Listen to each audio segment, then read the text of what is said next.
Suatu pagi hari yang cerah di sebuah perusahaan PT Jaya Jaya Jaya, datanglah seorang HRD. Di sini, HRD tersebut memberikan instruksi kepada karyawannya untuk melakukan suatu proyek. Di sini saya mau memberi kalian proyek, kalian berdua dan kalian berdua.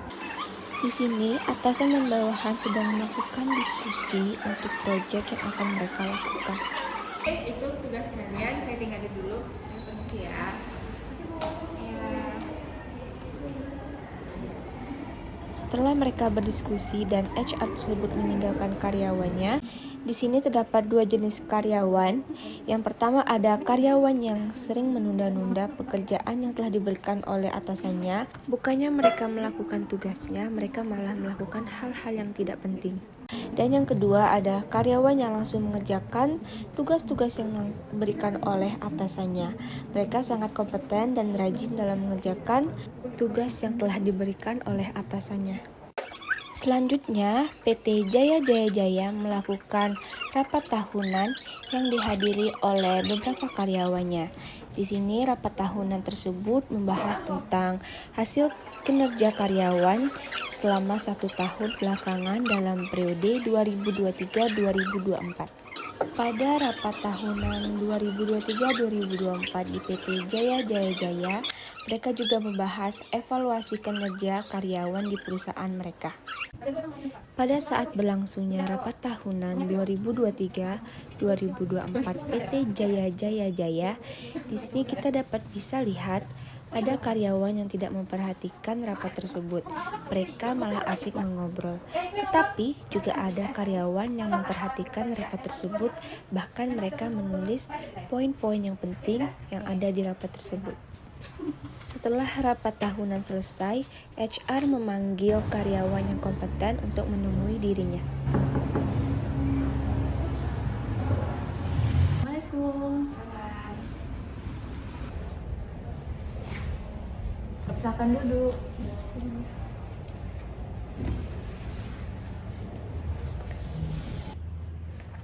Oke, saya manggil Putri dan Sujada ke sini karena saya sudah memperhatikan kalian bekerja selama 1 tahun belakangan ini.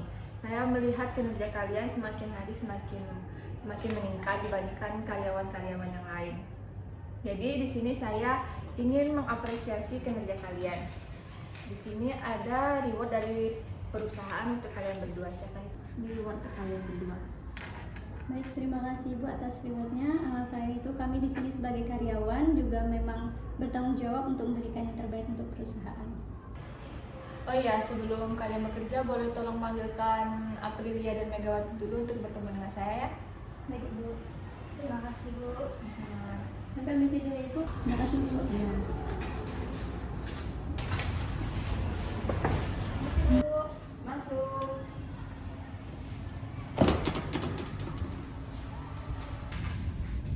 Bu. Ya, silakan duduk. Ada apa ya Bu? Oke, saya manggil kalian ke sini karena saya mendengar dari beberapa karyawan yang saya sendiri sudah mengamati kalian beberapa hari belakangan ini atas kinerja kalian. Di sini saya jujur saja tidak puas dengan kinerja kalian karena kalian saya lihat malas-malasan, bergosip. Sebelumnya saya ingin tahu alasan kalian kenapa performa kinerja kalian belakangan ini semakin menurun. Enggak Bu, kami Di sini, HRD memberikan kesempatan untuk mereka berdua untuk bisa menjelaskan alasan mengapa kinerja karyawan tersebut semakin hari semakin menurun.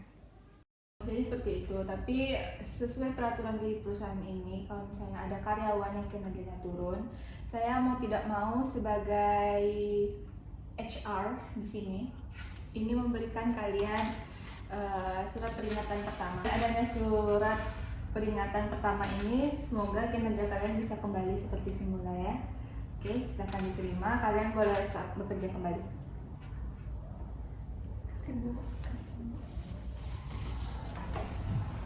Nah, setelah melihat adegan tadi, dapat kami beri pengertian, yaitu manajemen kinerja merupakan proses komunikasi berkelanjutan antara atasan dan karyawan untuk mendukung pencapaian tujuan strategi organisasi.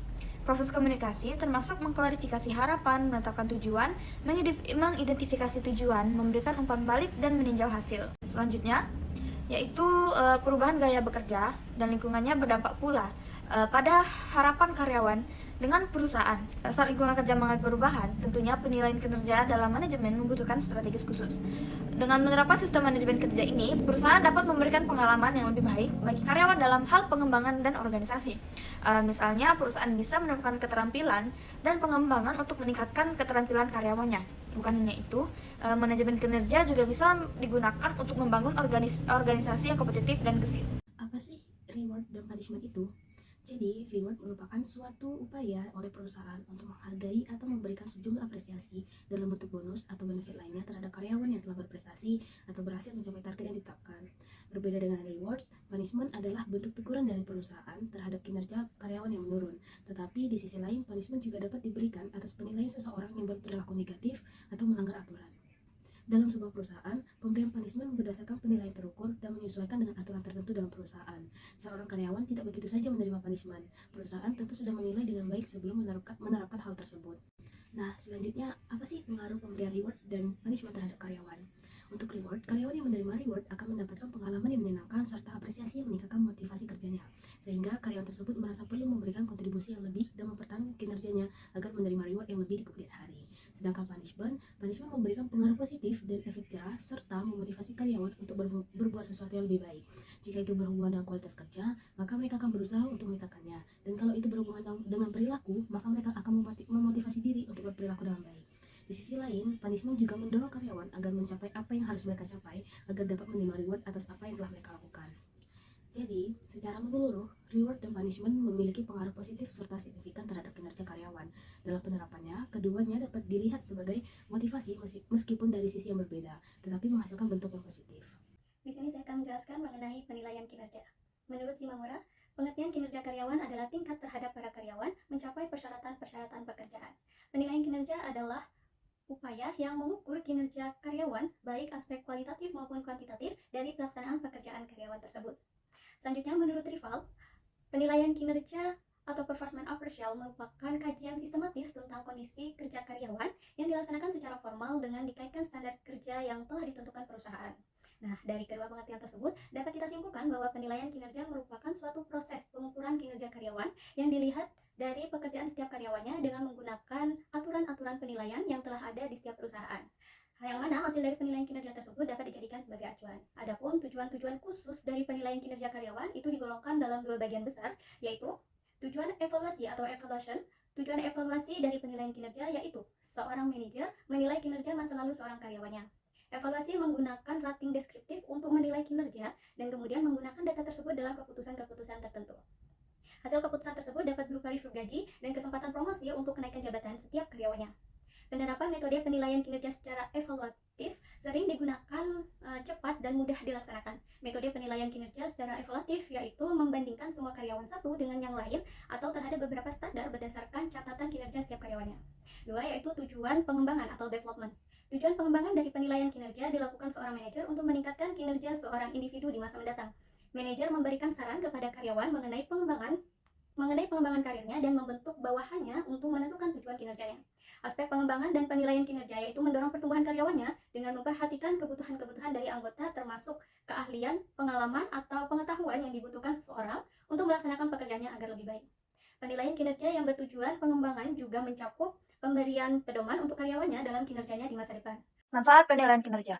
Manfaat penilaian kinerja atau performance appraisal menurut Rifai dan Basri, kegunaan atau manfaat hasil penilaian kinerja adalah yang pertama, performance improvement. Performance improvement berbicara tentang umpan balik kinerja untuk membantu karyawan, manajer, supervisor, dan spesialis SDM dalam bentuk kegiatan yang tepat untuk meningkatkan kinerja di masa depan. Yang kedua, compensation adjustment.